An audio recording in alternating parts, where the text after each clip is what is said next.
Jericho Rosales napaka-supportive kay Miss Janine Gutierrez. Iba pang kaganapan sa birthday ng mamita nila ni Miss Janine Gutierrez na si Miss Pelita Coral.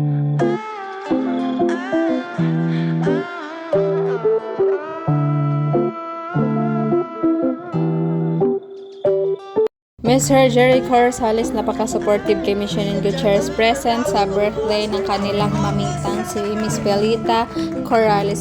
Sa pag-celebrate nga ng 8th day ni Miss Pelita Corrales kagabi, present nga si Mr. Jericho Rosales.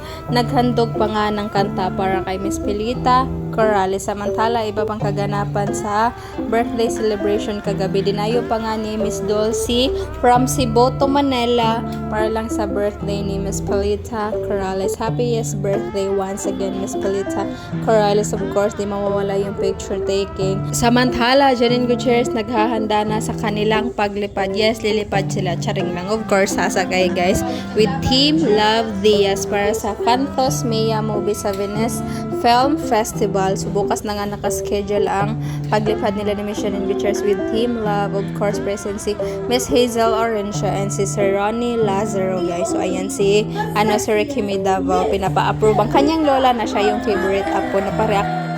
And of course, kumanta din ng magkapatid na si Miss Jackie Lo Blanco and of course si Daddy Ramon Christopher, si Daddy Munching.